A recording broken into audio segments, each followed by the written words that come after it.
Boa tarde, tá bom? Então, hoje, meus amores, nós vamos ver em geografia o nosso conteúdinho sobre turismo e as manifestações culturais da região Nordeste, né? Ainda continuamos com a região Nordeste, região na qual nós moramos. Então, observem direitinho, né? Então, o turismo na região Nordeste, a região que nós moramos, ela é muito rica, né? Então, vamos ver aqui. Depois vamos falar sobre trabalho também, tecnologia. Então, observe as partes destacadas, destaque também no seu livro, veja direitinho. O turismo da nossa região Nordeste, ele é procurado para diversos, né? No Nordeste, o nosso turismo, ele é muito procurado, né? Para diversos tipos de turismo. A nossa região, ela apresenta diversos tipos de turismo. E o litoral, como nós sabemos, as praias é o principal atrativo. Do turismo da região Nordeste que mais atrai pessoas, no caso, são as praias belíssimas que nós temos na região na qual nós moramos, região Nordeste, tá bom? Depois a gente destaca aí, né, a questão do patrimônio histórico e cultural, que também é muito rico, evidenciando, claro, as cidades, né, de São Luís, Olinda, Salvador, Recife. São cidades do Nordeste que possuem patrimônio histórico e cultural, onde nós temos, né, as grandes construções que foram feitas na época do período da escravidão, período colonial, que o Brasil era colônia de Portugal. Então, esses patrimônios históricos, esses prédios antigos, né, que foram construídos nessas cidades, né, são exemplos de patrimônio e atraem muitas pessoas. A questão turística, as pessoas vão para conhecer, por exemplo, Salvador, onde fica o Pelourinho, né, um local lá que é reservado para que as pessoas visitem, onde os escravos eles eram amarrados, eram chicoteados, né, eram castigados. Então, observem direitinho. Depois nós temos também a cultura. Nossa cultura nordestina, ela atrai muitos turistas. A nossa cultura é muito rica, tá bom? Em cada estado tem os seus hábitos, tem as suas danças que são o quê? Preservados, como nós sabemos, tá bom? Então, é importante destacar aí no segundo a questão da cultura. Na cultura, nós temos um grande destaque no carnaval, que continua ainda hoje sendo um evento que mais atrai turistas, como nós sabemos, né? O carnaval. Especialmente para a cidade de Salvador, na Bahia, né? O carnaval, Olinda e Recife. Chegando a ter mais de 1 milhão de turistas nessa época, viu, gente? Então, destaque aí a questão da cultura, a questão carnavalesca do carnaval. São destaques no turismo. Depois, outra parte que atrai muitas pessoas, turistas, é isso, turismo, as pessoas que viajam para a nossa região para conhecer, como eu falei antes, para conhecer o nosso litoral, as praias, para conhecer as cidades que são patrimônio histórico-cultural, certo? Cidades que têm construções antigas, né, que retratam o período colonial, por exemplo. A questão na cultura, como a questão carnavalesca, como acabei de citar, atrai muitos turistas. Outra coisa que atrai muitos turistas, nós temos que atrai turistas nacional do Brasil todo, como também mundial, é Fernando de Noronha. Fica na região Nordeste, tá bom? No estado do Rio Grande do Norte. Porque lá as praias, elas são maravilhosas, as paisagens e o mar lá é cristalino. Local que abriga, né, golfinhos saltadores conhecidos em todo o mundo. Então, é importante. Destacar também outra parte turística, praia, né? Temos as praias, temos também o Parque Nacional dos Lençóis Maranhenses, atrai muitas pessoas porque lá tem rios, dunas, um local belíssimo, viu? Lagoas e manguezais. Na Bahia, nós temos a Costa do Sauípe, maior complexo turístico do Brasil, ó, do Brasil, no estado da Bahia. Não esqueça, Costa do Sauípe, destaque aí. Depois o arquipélago dos Abrolhos, tá bom? É importante destacar. Então, parques nacionais, nós temos aqui, por exemplo, no nosso estado do Piauí mesmo, nós temos o Parque Nacional de 7 Cidades, tá bom? Temos também a Serra das Confusões e Serra da Capivara. A Serra da Capivara fica em São Raimundo Nonato. Então, essas três mencionadas agora, Parque Nacional de 7 Cidades, Serra das Confusões e Serra da Capivara, lá vai ter formações rochosas, tá bom? Bem altas, belíssimas, para quem já viu também, ou quem não viu pode estar pesquisando, que vai mostrar lá as imagens. E é lá onde vai ter as pinturas rupestres, tá bom, gente?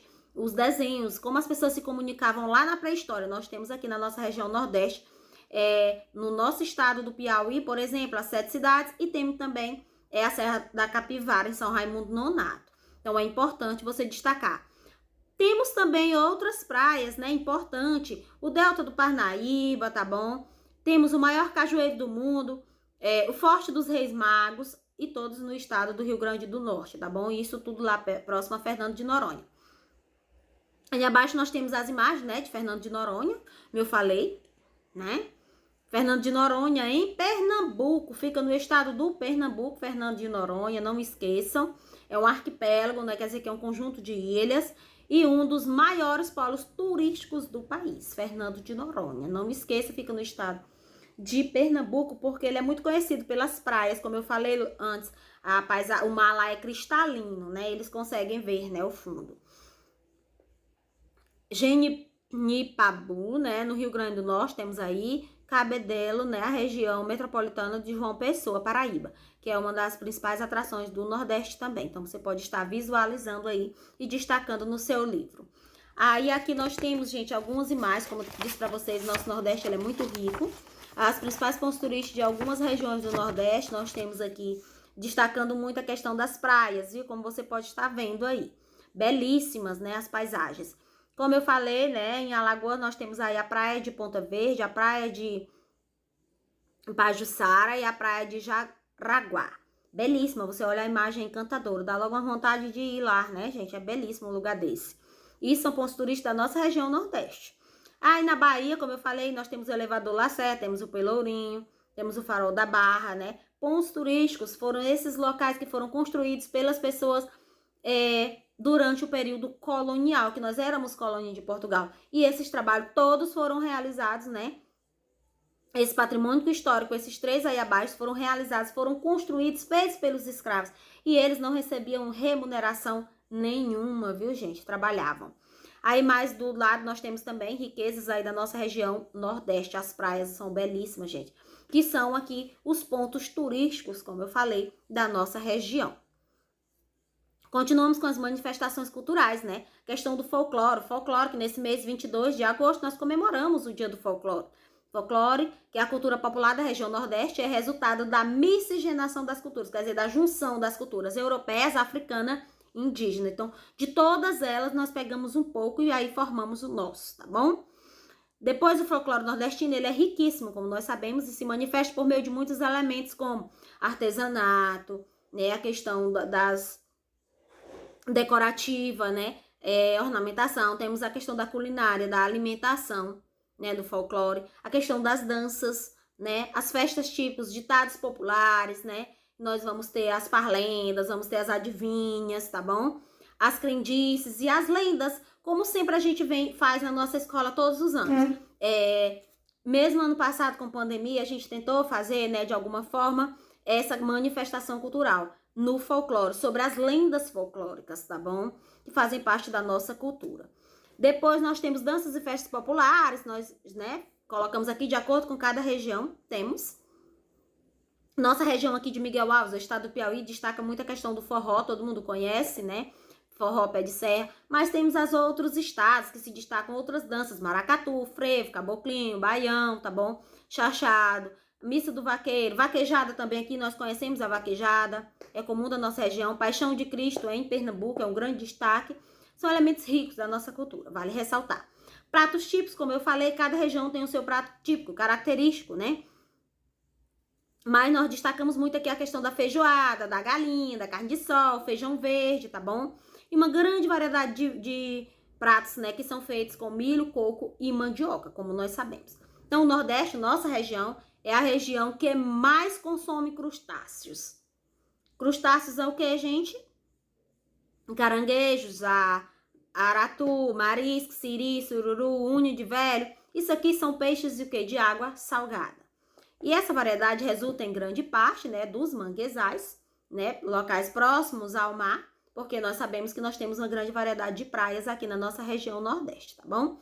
Questão também de lagosta e camarão, um grande destaque. Encontramos nos manguezais, nas próximas às praias. Depois as lendas, nós conhecemos várias lendas, porque todos os anos a gente comemora na nossa escola, contando, ilustrando, representando por meio de desenhos. E também a questão da contação das histórias, né, das lendas. Onde vocês iriam trajados para lá, iriam dramatizar, né, determinadas lendas, lembram? Então, nós temos várias lendas, né, comuns na nossa região. Saci Pererê, tenho certeza que vocês lembram a história. Se não lembram, mas nós vamos relembrar a próxima semana em sala de aula. Saci Pererê, Caipora, Iara, Boitatá, Curupira, Lobisomem. São algumas das lendas que nós já fizemos a contação de história muito bem representadas em nossa escola. Então aqui, né, nós temos as imagens, né, do nosso folclore brasileiro, Negrinho do Pastoreio, lembro dessa história? A lenda da Iara, a lenda do boi Bumba, né, Bumba meu boi, Boto cor-de-rosa, Curupira, Saci Pererê. Então, acredito que vocês lembram um pouco, né, de cada uma dessas histórias, dessas lendas folclóricas que o nosso Nordeste dispõe, né, que é muito rico. Gente, esse conteúdinho sobre turismo e manifestações culturais, sobre turismo nós temos na página 89, é importante você dar uma lida e em seguida fazer a atividade, página 90. Depois, sobre as manifestações culturais, também saiu uma página 91. Em seguida, faça a atividade, página 92. Então, atividade, página 90 e 92. E agora vamos ver sobre a tecnologia, trabalho e sociedade, que temos na página 94 e até a 96, 94, 95, 96. E em seguida, vocês façam a atividadezinha da página 98 e 99. Então, sobre tecnologia, trabalho e sociedade, é um assunto muito legal. A partezinha que está destacada, vão destacando também. Na antiguidade, o homem ele procurou sempre suprir as necessidades dele, né, claro, inventando e utilizando os recursos de que dispunha, de que ele tinha naquele momento, né, e se valendo de energias dos animais, né, do fogo, das águas e dos ventos para realizar suas atividades, que apesar de não serem naturais, eram de baixo impacto para o meio ambiente, como nós sabemos naquela época, até porque nós não tínhamos esse aumento populacional que nós temos hoje, porque, claro, quanto mais pessoas, quanto maior for o aumento populacional, mais vai precisar o quê? De alimentos, de instrumentos, de trabalho, de tecnologia, claro. Então, esse processo ele foi deixado de lado no século XVIII. Até então, tudo era produzido, como você está vendo aí em cima, a questão com as próprias mãos. O homem fabricava tudo de que necessitava com suas próprias mãos. Então, demorava muito. Nós temos muito a noção disso, a questão da costureira. Nós sabemos quando a gente precisa mandar fazer a nossa farda, demora. Se a mamãe quiser minha farda para amanhã, se ela for hoje na costureira, não dá certo. Geralmente ela tem que ir com 15 dias antes, né? Vocês sabem disso, como funciona. É comum na nossa região. Então, somente a partir do século XVIII, com a Revolução Industrial, viu, gente, que as coisas começaram a mudar. A questão tecnológica, tá bom? Depois, século XIX, as cidades e as populações foram crescendo, né? Foram se desenvolvendo, impulsionada, claro, pelos avanços da Revolução Industrial. E aí, a partir daí, surgem novas fontes de energia que movimentam os motores mais avançados, como dos automóveis. Surge também a energia elétrica, viu? Século XIX. Aí vem agora, no caso, as lâmpadas, né? Que pondo fim, né, às lamparinas a gás, que antigamente era assim. Então, a partir desse período, a poluição do ar, viu, gente? A poluição das águas começam a ser perceptíveis, claro, porque tem um aumento da população, vai precisar se produzir mais alimentos, mais produtos, né, industrializados em grandes quantidades. E para você produzir grandes quantidades agora, claro, vai precisar de mais matéria-prima. No início, para a fabricação desse sapato, por exemplo, pegava lá o couro, né? Precisava de poucos animais. Agora, com o aumento populacional, século XVIII, a partir da Revolução Industrial, século XX, com esse aumento mesmo das cidades, muito. Agora precisa o quê? Foi surgindo esses materiais sintéticos, né? Que é para substituir, porque senão, se continuassem matando animais dessa forma, ia acabar o quê? Entrando os animais em extinção. Como nós sabemos que temos alguns animais ameaçados em extinção, outros já estão mesmo em extinção, quer dizer, deixaram de existir por conta de quê? Da matança para a fabricação, né, de produtos industrializados, por exemplo, certo, gente? Então, é importante você observar direitinho. Aqui nós temos que na década de 1950, né, já no século XX, o desenvolvimento da tecnologia veio, né, ampliando veio bastante após as duas guerras mundiais que nós sabemos que teve. Então, e isso, como eu já falei antes, aumentou também, claro, o nível de poluição, tanto das águas, como poluição também do ar, por conta o quê? Das indústrias, né? As indústrias foram substituindo agora o trabalho que era realizado pelos homens, o trabalho manufaturado. E hoje em dia nós sabemos que os elementos naturais, né, da natureza, a água, o ar, a terra, sofrem grandes impactos e provocam grandes mudanças ambientais no mundo. Por isso hoje vivemos com esse calor, esse aumento de temperatura. Por quê? Por conta da nossa falta de consciência com relação ao desmatamento, com relação às queimadas. Tem que desmatar por quê? Para construir cidades. As cidades estão aumentando a todo vapor. E aí isso vai trazendo sempre o quê? Prejuízos a nós, à natureza, tá bom? Então é importante que busquemos tecnologias que não se revertem, né, os malefícios da população, né? Mas sim que não aumente mais, né, os prejuízos, mas que venha a diminuir, que sejamos mais conscientes ao usarmos os recursos naturais. Aqui abaixo nós destacamos a questão das mudanças nas formas de trabalho.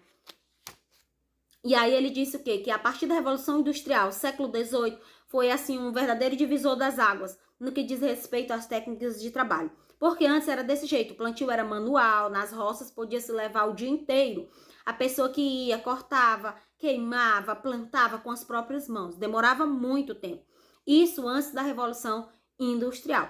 Após a Revolução Industrial, na segunda imagem, você vê aí o surgimento das máquinas, dos tratores, que aí já vai substituir a mão de obra, né, do homem. E você vê na primeira imagem, precisava, digamos, de 100 homens para desenvolver uma determinada lavoura. Agora, na segunda imagem, a partir da Revolução Industrial, século XVIII, com o uso da máquina, não. Vai precisar apenas de 2 homens para fazer o manuseio, né, das máquinas. Aí a terceira imagem também ele mostra a questão como era para extrair madeira, demorava, passava o tempo todo, um ano, né, demorava muito tempo para você cortar, porque ó, era com machado, era com facão, era colocando força, as mãos ficavam calejadas e realizava o transporte, eram eles mesmos, quando não pediu auxílio dos animais, como você pode estar vendo aí na imagem. Isso antes da Revolução Industrial, século XVIII. O homem fazia tudo ó, com suas próprias mãos, não esqueçam, com instrumentos de trabalho bem simples. Você observe também essa imagem onde você vê, né, o desenvolvimento das ferramentas de corte, né? Aqui você já vê o que já tem meio de transporte, né? Que já podem surgir o que? O motosserra.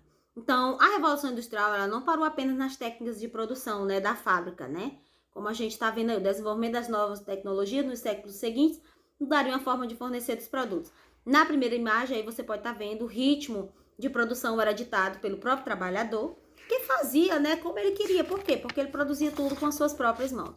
Na segunda imagem, né, com a industrialização, você já vê o que? O ritmo de trabalho, né, já é bem grande, porque a fábrica, o homem só vai o quê? Ligar, desligar a máquina, trabalhando já. Então, a produção é em grandes quantidades, já obedece a questão de horários e tudo. Na primeira imagem, não. Por quê? Porque a demanda, né, a procura era pouca, porque antes da Revolução Industrial, existiam ainda poucas pessoas no mundo. Na imagem abaixo, antigamente, a única forma de vender sua mercadoria, como a gente sabe, era expondo em algum lugar. Você tinha que ficar lá, ia lá, vendia como você está vendo na imagem, na loja, na feira. E hoje a gente sabe que não. É só uma comparação para você ver nessas 2 imagens aí. Hoje não, hoje tem a questão, principalmente agora na pandemia, aumentou muito, né, com o desenvolvimento dessa tecnologia. Não necessariamente o vendedor, ele precisa ter uma loja, um espaço físico, né, para vender seus produtos. Por quê? Porque agora tem a questão da internet, né, a questão da venda e compra online, tá bom? Você pode estar na sua casa, ver lá, pesquisar sobre o produto, comprar e a mercadoria vai chegar diretamente na sua casa. Então, como eu falei, esse conteúdinho nós temos no nosso livro, na página 94 a 96, você lê. E em seguida faça a atividade, 97 e 98. Aqui, crianças, nós temos essas imagens para você fazer uma comparação, uma reflexão. Antigamente, período paleolítico, por exemplo, no surgimento do homem no mundo, olha como eram as primeiras pedras. Eram feitas de ossos, de madeira, de pedra. Olha para você ver como eram os ferramentas no início do mundo. Né? As facas, os raspadores. Por quê? Porque o homem fazia com suas próprias mãos, batendo uma na outra, raspando. Era que ele conseguia produzir essas ferramentas. Depois, isso, período paleolítico, no surgimento do homem, o homem pré-histórico ainda, viu? Depois, gente, nós já temos isso aqui já no período após a descoberta do fogo. Nós temos isso aqui, quando o homem conseguiu fazer as ferramentas utilizando o ferro. Como vocês conhecem aí, a pá, né? Que ainda hoje alguns desses instrumentos são muito utilizados pelos pedreiros. A pá, a enxada, trabalho que antes o homem realizava sozinho, né? Facão, a foice, faca, facão, machado. Então, isso aí são o quê? Martelo. Eram os instrumentos de trabalho após o descobrimento do fogo, né, gente? Que o homem começou os instrumentos dele de trabalho. Então, tudo ele realizava com a força do seu braço no período da escravidão. Que as pessoas trabalhavam, né? Que não tinha ainda as máquinas. Então, antes da Revolução Industrial, olha as ferramentas que o homem utilizava. E aqui nós temos alguns exemplos de imagens que a tia pegou para você ver após, né, a industrialização. Após, né, a Revolução Industrial, século XVIII, veio o uso das máquinas, equipamentos, precisa do homem apenas para uma fábrica, por exemplo, como nessa última imagem, que iria precisar de 100 homens para trabalhar, agora vai precisar apenas de 10 homens, somente para ficar lá manuseando as máquinas, né? Aí nós temos aí antes que o homem derrubava, nessa imagem aí, derrubava a árvore com facão, como você viu lá, antes da Revolução Industrial. Agora já vai estar todo lá equipado, já com o uso do motosserra. A questão que antes também tudo, o plantio da terra, o homem passava muito tempo plantando, colhendo. E hoje é a utilização das máquinas, como você está vendo aí, os tratores. Para plantar, para aradar, para colher, temos a utilização das máquinas, dos tratores. Então, aos poucos, né, com o surgimento da Revolução Industrial, a mão de obra humana foi sendo substituída pelas fábricas, né? Foi sendo substituída pelas máquinas, né? Desculpa, nas fábricas, como nós sabemos. Uma empresa que empregava, digamos que 100 homens, como eu já dei várias vezes esse exemplo, agora com os tratores, com as máquinas, ela vai empregar apenas 10. Então, trouxe a vantagem por um lado, mas também porque vai produzir em grandes quantidades, porque a procura também é muito grande por conta do aumento populacional, mas por outro lado também trouxe a questão muito do desemprego e também a questão da poluição, viu, gente? São os pontos negativos após a Revolução Industrial. Trouxe junto a poluição da água, a poluição do ar, poluição do meio ambiente, tá bom? Então, releia o conteúdo e faça a atividadezinha, tá bom?